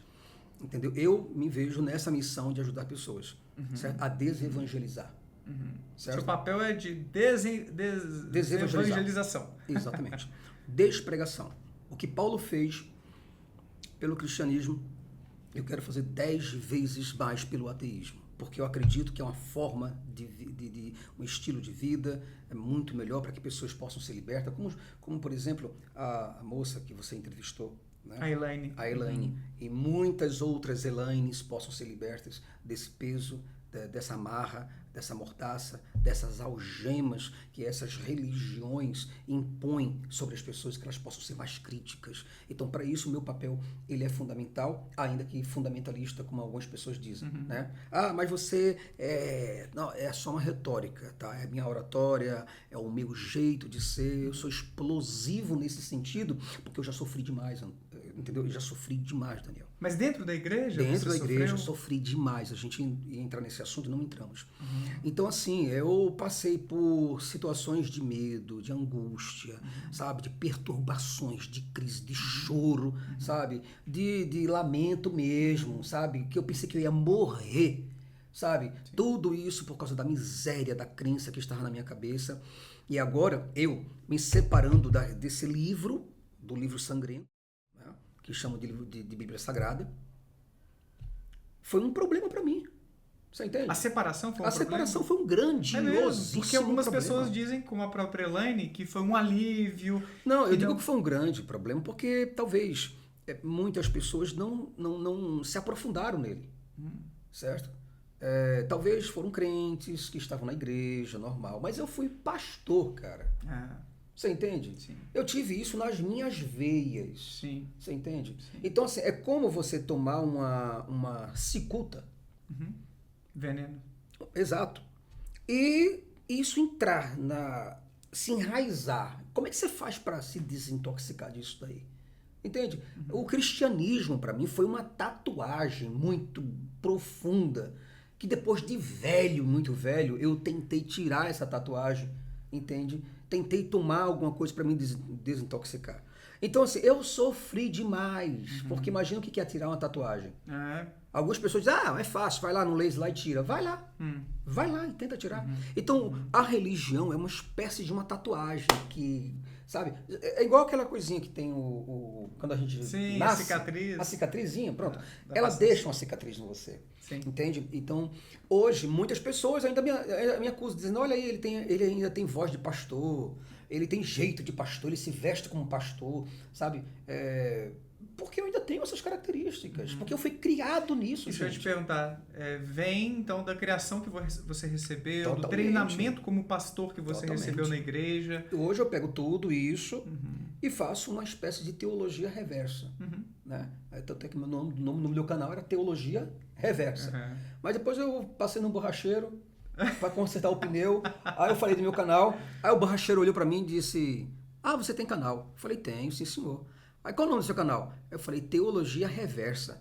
Aí ele, Teologia Reversa. O que é isso? Eu falei, então vou mudar. Se a pessoa não está entendendo. Na hora, eu falei, você, o borracheiro, não me entendeu, eu preciso mudar, porque a minha mensagem é para as massas.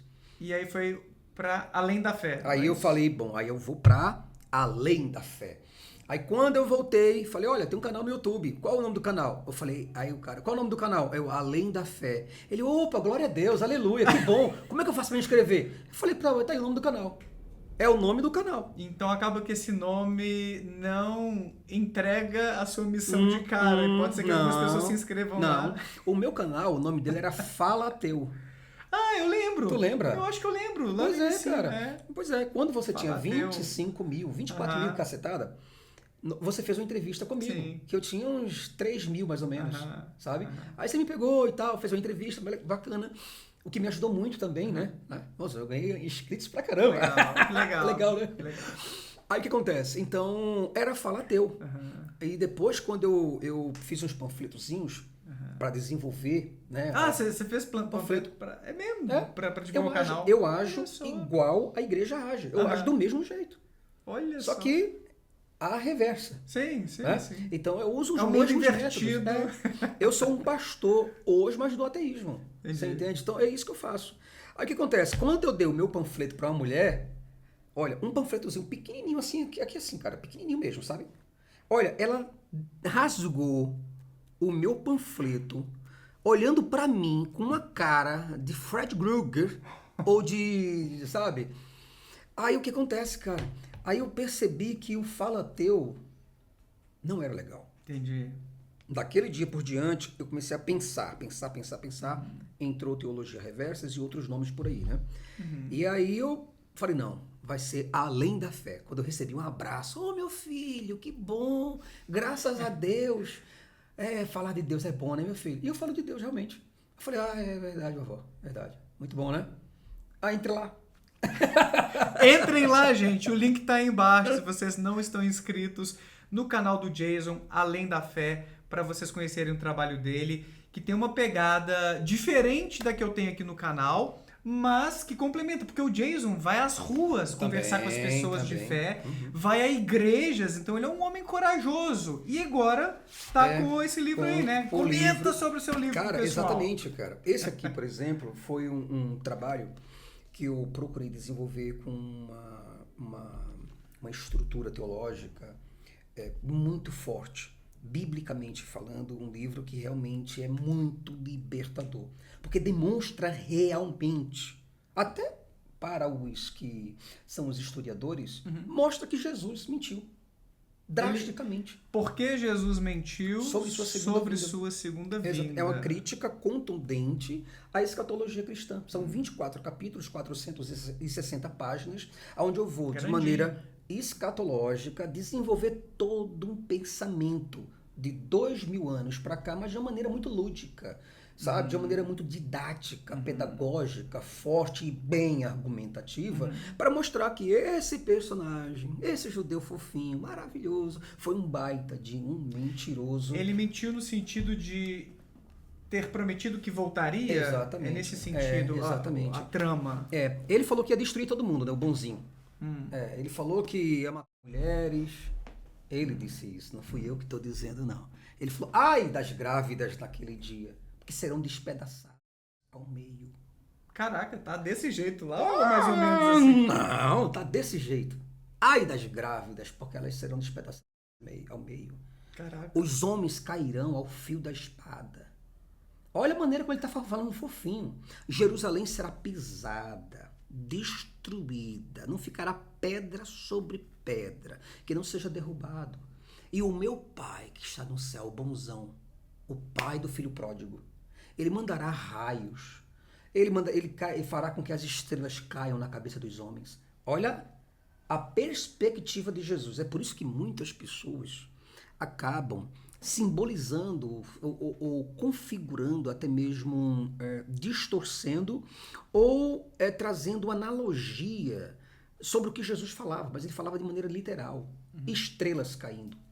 Por quê? Porque ele não tinha ideia do tamanho de uma estrela. De uma estrela. Tanto é que os apóstolos lá na frente, João, repercutiu essa mesma história, essa mesma ideia, Daniel, dizendo que as estrelas cairiam nas águas de Israel. Aí, imagina, Israel, um ovo, né? As estrelas cairiam, certo? E mataria terça parte dos peixes, terça parte dos homens. Era assim que eles acreditavam, literalmente. Aí, hoje, nos dias de hoje, é fácil dizer que Jesus não falou isso. Porque era 2000 anos... É metáfora, não tem como Jesus ter falado. Mas isso é a fé dele.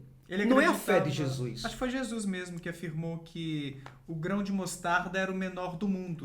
E não é. Você está entendendo? Pronto, você trouxe uma coisa muito certa. Assim como ele achou que as estrelas cairiam do seu firmamento. Não tem como dizer que aquela estrela significa um país. E nem existe um firmamento também. Né? Que as estrelas são os grandes governadores. Você configurar a Bíblia, isso é uma baboseira, uma coisa dessa. Daqui a pouquinho o sol, a lua, sabe? Jesus estava falando do sol e da lua, não no sentido que José falou do sol e da lua, porque José do Egito falou do sol e da lua e 11 estrelas, mas ele deixou bem claro, um texto dele, deixou bem claro que aquilo era o pai, a mãe e 11 irmãos, tá certo? Beleza, mas Jesus está falando do sol e da lua, do qual Josué se referiu, quando ele falou, sol, detém-se, lua, para em Gibeá.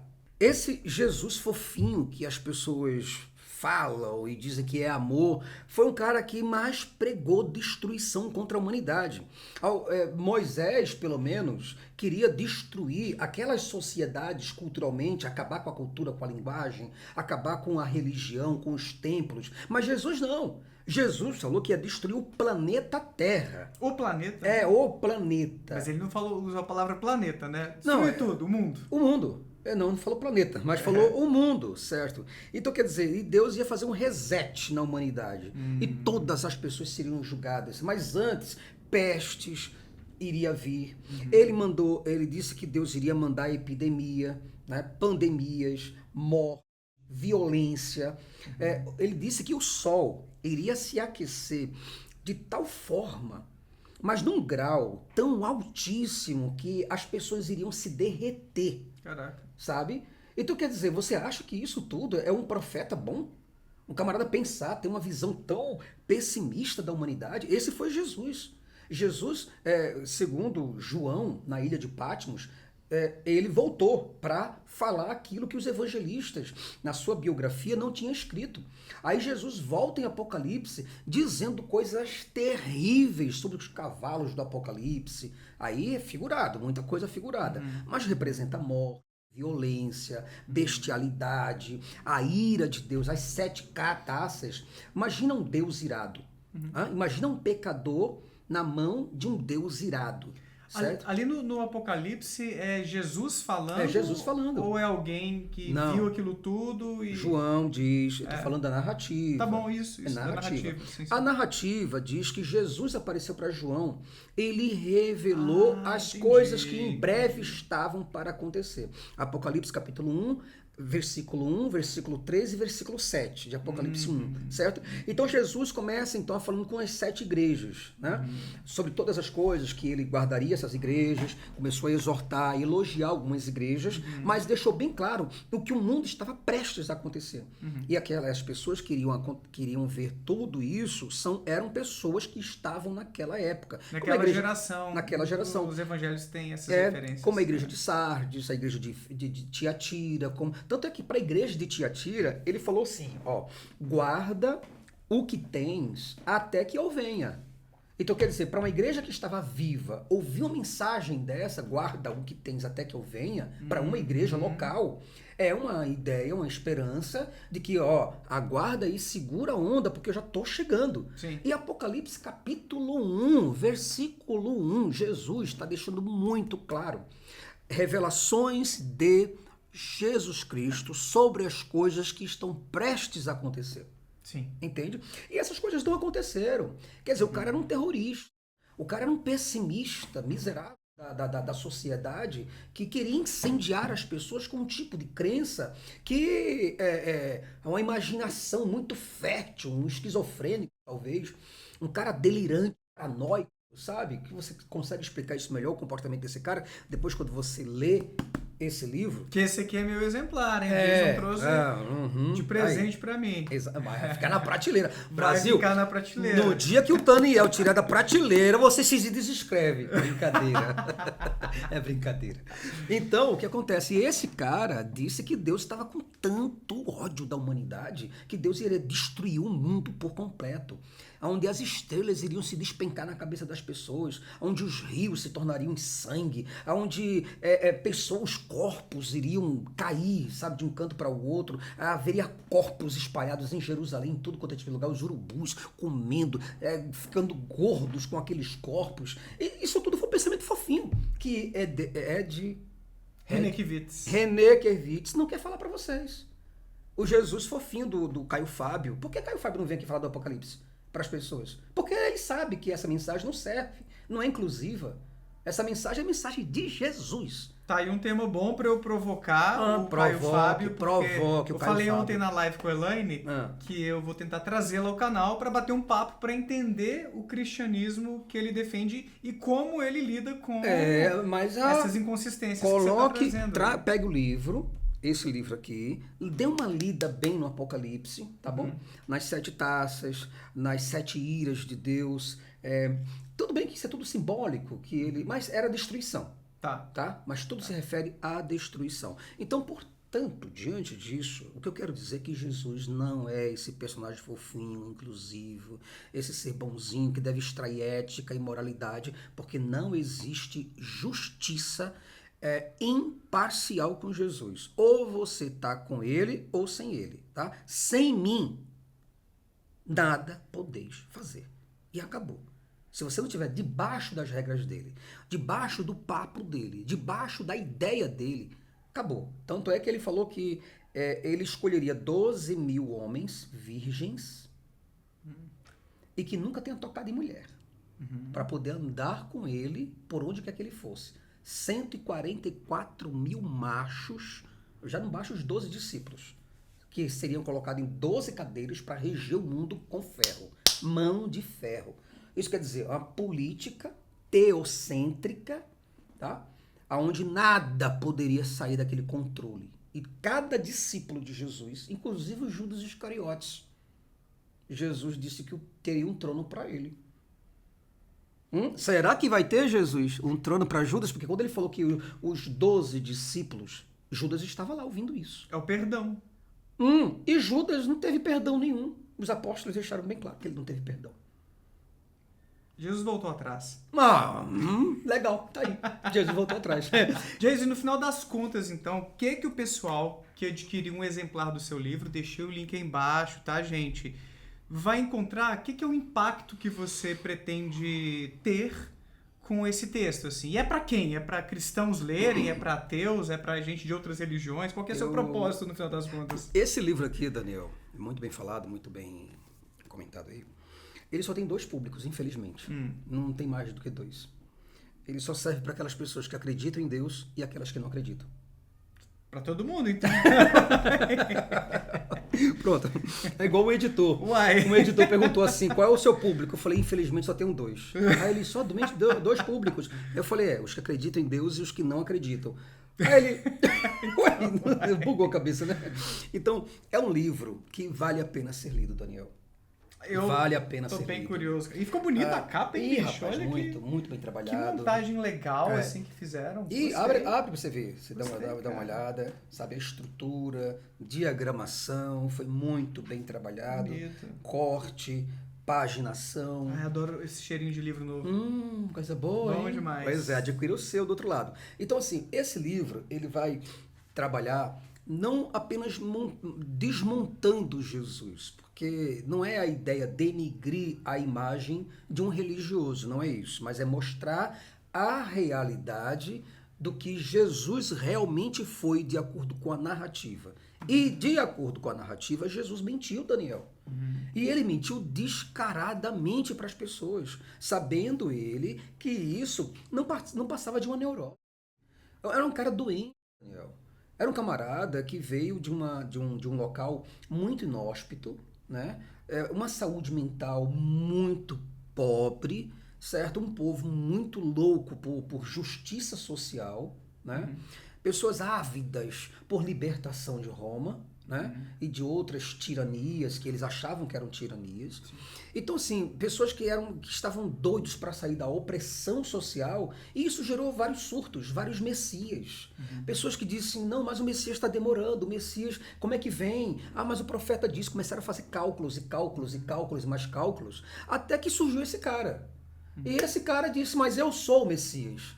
Entende? E ele foi tomando coragem, foi se inspirando um pouco mais para entrar em Jerusalém para poder mostrar isso tudo para as pessoas. E começou então a criar um grande tumultuou muita coisa, quebrou as doutrinas, certo? Ele denigriu boa parte das leis principais e fundamentais do judaísmo, ele rompeu muita coisa do judaísmo, ele desacreditou muita coisa de Moisés, sabe? Mesmo Moisés validando o trabalho dele.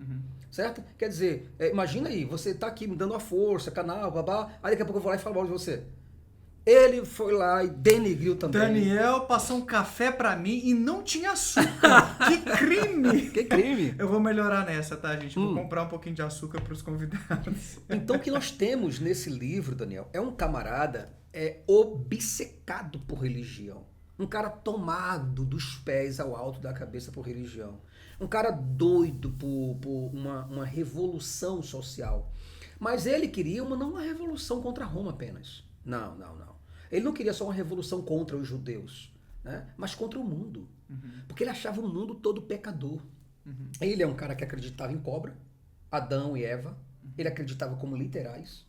Ele acreditava as crenças de Jesus, né? Eu trago tudo nesse livro. Então, era um cara que acreditava em Arca de Noé, certo? Acreditava em tudo que estava no Antigo Testamento como literais. E ele trouxe e endossou ainda mais o Apocalipse.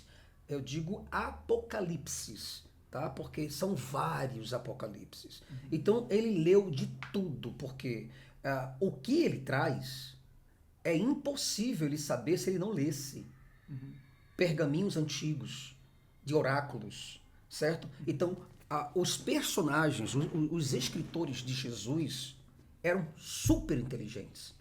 Construíram um cara que era muito didático e um cara que conhecia não só Grécia, não só Roma, não só os costumes, mas os livros do budismo, do confucionismo, certo? Você encontra elementos ali dessas tradições. Tem muito elemento. Isso é muito interessante porque os historiadores afirmam que não foram os apóstolos que escreveram os textos bíblicos ali no Novo Testamento. Foram pessoas que entraram em contato com essas narrativas a respeito de Jesus e que decidiram fazer seus registros. Independente, o que eu trago é a narrativa bíblica do Novo Testamento. Perfeito, e os elementos que Jesus leu, percebeu, aprimorou, tá? De Confúcio, de Lao Tse, por exemplo, vamos dizer, de grandes sábios da antiguidade mesmo, até do hermetismo, por exemplo, né? Então Jesus trouxe muito elemento místico do Egito, sabe? Possivelmente, pelo que ele traz, ele percorreu também o Egito, percorreu as cidades antigas, os mundos antigos, verificando essas sabedorias. E voltou muito mais renovado, um cara mais... né? E também fundamentalista, porque ele tinha o Deus de Moisés. Aí não teve como fugir da cultura dele, né? Então, por mais que os grandes sábios pudessem ajudá-lo a ser um cara mais ético, Moisés destruía a ética dele, dizendo que Deus ia mandar fogo e acabar com todo mundo, né? E ele era o cara que iria mandar chuva, porque ele iria vir do céu com os seus anjos, com toda a carruagem dos céus, para destruir tudo que havia aqui na terra. E depois ele ia fazer uma limpeza étnica, uma limpeza social, onde isso ia deixar crente. Eu não sei se tu vai estar incluído, não. Eita, nós. Sabe a sensação que eu tô finalizando esse papo com você? Que eu preciso reler a Bíblia. Na verdade, eu não li a Bíblia inteira, nunca. Mas eu cheguei a ler os Evangelhos, Apocalipse e o Pentateuco, os primeiros 5 livros da Bíblia hebraica. Porque eu me esqueci de várias coisas e você traz isso, caraca, tem isso tudo ali, como que a gente se esquece, cara? O salmista Davi, por exemplo, disse que Deus daria a honra para eles, que depois, quando matasse os seus inimigos, iriam lavar os pés no sangue dos inimigos. E Jesus acreditava em tudo isso. Caraca, lavar os pés no sangue. Sabe o que é isso? Você, como psicólogo, como um professor da mente, você consegue entender o que é religioso, homem que acredita em Deus, lavando os pés em uma poça de sangue dos inimigos. Você consegue entender o que é isso? Aqui no meu canal eu não me coloco como psicólogo, eu não falo como psicólogo, né? Tudo bem. Mas como um orientador dessa área, como alguém, uma pessoa sensível. Cara, exato. É a Bíblia, isso é a Bíblia. Isso é pesado, Jesus. Cara, isso é Jesus. Que concordou plenamente com aqueles terroristas. Se você não entender isso como terrorismo, e se você não entender que as pessoas estão colocando o nome dos seus filhos de Davi, você entendeu agora? Colocando o nome de Moisés nos seus filhos, de Elias, um cara que cortou a cabeça de mais de 900 pessoas, de uma vez só, por intolerância religiosa. Caraca. Certo? O cara matou literalmente 900 pessoas só de uma única vez. Eu acredito que nenhum grupo islâmico, por mais fundamentalista, matou uma só vez tanta gente. E Elias fez de uma só camada. Você entende? Então, quer dizer, Daniel, a Bíblia é um livro extremamente perigoso. Não é porque eu sou do Satanás. É porque esse livro contamina e leva as pessoas para uma conformidade social, acreditando que lavar os pés no sangue dos inimigos é dócil, é justiça, é porque é Deus, ele é o dono da vida e sabe o que ele faz. Você entende? Isso é uma linguagem imunda, perversa e um crime contra a humanidade. Desenvolver um livro desse na sociedade. E esse livro está sendo vendido nas lojas. Você entende? Eu acho que era um livro que deveria ser recolhido de tudo quanto é tipo de prateleira, queimado essas porcarias. É mesmo? Você acha totalmente, que deveria... totalmente, plenamente. Isso não é intolerância. É porque é um livro que combate pessoas porque acham os seus escritores que essas pessoas merecem a morte, são pecadores, certo? Porque não adoram o Deus que elas fundiram, que elas desenvolveram, entende? Que elas deram nome para esse Deus e imaginaram que esse Deus existe. Acabar com culturas todas, levando pessoas, assembleanos contra batista, batista contra presbiteriano, presbiteriano contra católico, católico contra anglicanos, anglicanos contra anabatista, anabatista contra um banho de sangue. Isso é loucura, cara. Isso tudo por causa da porcaria do livro. Eu acho que a gente tem divergências sobre como deveríamos lidar com o livro Bíblia e com as religiões. Eu é quem mando, viu, gente? Não é o Daniel, eu é quem mando. Nós porque temos isso não é livro divergências religioso. nisso, mas eu concordo com você que existem sim trechos ali bem absurdos e que podem motivar principalmente algumas pessoas que participam de grupos mais fundamentalistas, intolerantes, a fazer coisas que são terríveis. Mesmo em igrejas que não têm essa pegada tão radical, extremista, a gente vê uma mensagem, por exemplo, de LGBTfobia aparecendo ali, eventualmente narrativas de machismo. Então, eu concordo com você que é um livro que tem sua periculosidade, tem trechos que podem motivar comportamentos bem perigosos. Só isso de tirar de circulação que eu não vejo muito por esse lado. Porque é o seguinte, veja bem, olha, se você tem se você vê que o fruto está contaminado, certo? O que você faz? Você tenta ficar recortando e tentando adivinhar onde a bactéria ou o bichinho está andando ali? Ou você pega o fruto e joga tudo fora? Para você, então, tem que jogar o pacote completo. Pega o pacotezinho, descarte esse livro sangrento, chamado Bíblia Sangrenta, ou me perdoe, Bíblia Sagrada. Joga fora esse troço. Porque isso... mas tem uma parte fofinha ali. Essa parte fofinha foi de um escriba que tentou apaziguar tudo aquilo que Moisés disse, ou tudo aquilo que Jesus disse, ou tudo aquilo que Elias disse. Mas eles estão submetidos, porque eles são um povo só. A ideia deles é levar com que essas mensagens fofinhas contaminem outras pessoas. E a mensagem fofinha entra para que as literais possam chegar mais junto. Entende? Então, quer dizer, é comum, por exemplo, muita gente cada um tem uma forma de poder abordar determinado assunto para que o governo principal chegue. Não é verdade? O socialismo, por exemplo, é uma espécie. Tá? Não estou falando nada de socialismo e comunismo, apenas a maneira como ele é implementado na sociedade. Primeiro entra o socialismo. É assim, assado, para daqui a pouco vir o comunismo. E implantar um sistema completo, geral. A Bíblia é da mesma forma. As mensagens fofinhas que as pessoas acham que ali tem, que não... É apenas uma forma de introduzir os assuntos mais sérios. E daqui a pouco fazer com que essas pessoas possam se comprometer plenamente, completamente, sem se desviar para a esquerda e nem para a direita, mas colocar aquela viseira e levar as pessoas a uma crença doutrinal. É assim. E quem se desviar disso, Paulo mesmo disse isso, certo? Seja anátema. Alguém que vier pregar um outro evangelho que não seja este que vos tenho ensinado, seja considerado anátema, ou seja, maldito. Aí eu pergunto, tem parte fofinha aí? E o evangelho é o quê? É a palavra de Paulo? Não, é a palavra de Jesus. Alguém que vier trazer, quem foi que trouxe? Foi o Renê, foi o Caio Fábio, foi o Júlio. Seja maldito, eles vão para o inferno. Então não tem escapatória. É pegar tudo que Paulo disse, tudo que Elias disse, tudo que Moisés disse, fazer um pacotezinho bacana, sabe? Pega um saquinho bem legal, Cara, joga fora isso. Joga na lata do lixo. Não serve para a humanidade, porque são coisas, são regras que não tá mais dentro da nossa sociedade. Não serve para o nosso Código Penal, não serve para o nosso Código Civil, muito menos para a nossa Constituição ou para o nosso Código de Processo Civil ou Processo Penal. Não serve. São estruturas que serviram para aqueles selvagens lá de trás, para aqueles terroristas. Devemos abominá-los e esquecer o nome desses homens. Sabe? E o que há de bom ali, de repente, dá para encontrar em outras tradições? Totalmente, com Confucionismo. Por que as pessoas não leem Confúcio? É uma questão cultural, né? Nossa herança dos portugueses é essa herança o cristã. Confúcio, Buda, Siddhartha Gautama.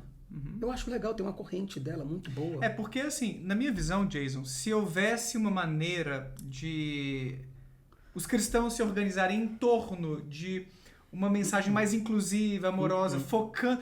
Mas eu compreendo que é problemático. Não vai ser cristão. Não vai ser cristão. Vai criar uma nova religião. Vai criar uma nova religião e não vai ser Jesus. Isso que o Caio Fábio fala não é Jesus. Porque eles vão abolir a questão de Paulo, porque eles detestam Paulo. Esses caras, com toda certeza. Pergunta de Paulo. Só fala. Quando o Caio Fábio estiver aqui, né, você fala, Caio, o que você me diz de Paulo? Você concorda com a mensagem dele? Ele vai dizer, cara, Caio, Paulo foi um fundamentalista. Um cara que teve uma revelação diferente. Pronto, já acabou com o cristianismo. Paulo, Caio, muito obrigado. Agradeço a você. Tá? Você vai ser muito perseguido a partir de agora, o dobro do que já era. Por quê? Porque Paulo é o fundamento do cristianismo. Não é nem Jesus, é Paulo. Jesus é fichinha diante de Paulo. Você está entendendo, meu irmão? Então, a gente precisa se libertar dessa coisa, dessas antigas leis, desses retrocessos, reescrever a nossa história dentro do nosso contexto social e procurarmos humanidade entre as pessoas. Procurar ser bom sem religião, procurar ser uma pessoa sensata, porque veja, na terra de Paulo tem tantos assaltos e mortes. Eu estou aqui na terra de Paulo agora. São Paulo. E eu estou na terra de Paulo que sofre assaltos todos os dias. Onde a miséria se estende de canto a canto nessa cidade. Numa terra religiosa. Não é a religião que vai salvar o planeta. Não Concordo bastante com você. Agora eu queria saber o que o pessoal que está assistindo a gente acha sobre essa solução que o Jason trouxe aqui, que a gente deveria deixar para trás toda a Bíblia e o cristianismo... Coloca nos comentários. Não tem jeito pro cristianismo, então não dá para fazer esse recorte como o Ed Renekiewicz, o Fábio, o Júlio Lancelotti tem feito. Tá fadado ao fracasso esse projeto, Eu vou te explicar, porque assim, veja, esses caras não têm nem 200 anos de vida. Se tiver, tudo bem, tem um pouco mais de experiência, mas eu acredito que não tenham. O que acontece? Esses caras têm um líder, e quem é o líder deles? Jesus. Mas eles vão falar de Jesus de uma maneira que Jesus não foi. Então eu não estou entendendo. Vai ficar meio insustentável. Vai ficar totalmente, não é meio, é totalmente insustentável, porque é como se Jesus estivesse aqui agora sendo entrevistado, um exemplo. E o René dissesse, Jesus, pois é. Esse aqui, gente, é Jesus. Cara, gente boa, cara que quer amor para todas as pessoas e que ama os homossexuais e ama muito as mulheres. Aí Jesus ia dizer, amigão, me desculpa, você está falando de quem? De mim? Não, né? É de mim não, porque eu não amo os homossexuais, não. Você acha que Jesus... De maneira nenhuma. É só você ler Apocalipse, cara.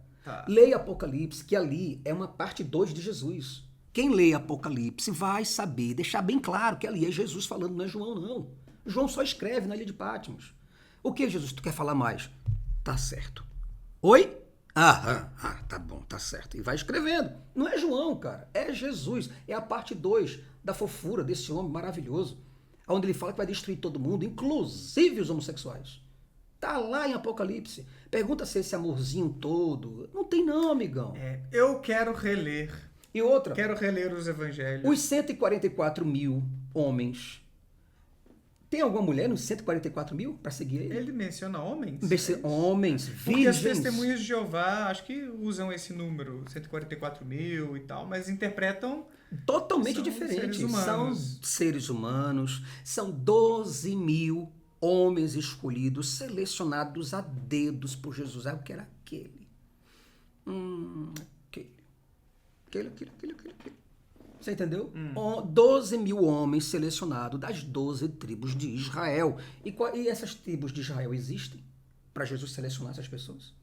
Não, Não, então como não existe, as testemunhas de Jeová precisam fazer o quê? Reinventar a história.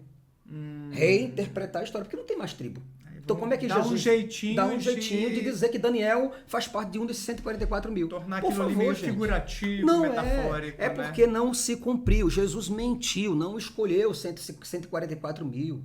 Não tinha mais as tribos, acabou tudo. Jesus morreu e o bicho pegou e nada aconteceu, cara. Foi apenas um mentiroso que, se tivesse existido, talvez o túmulo dele estaria lá plantado com pedras e mais pedras e indignação, entendeu? Do pessoal. Tanto é que os judeus amam Jesus. De tão bom que ele era.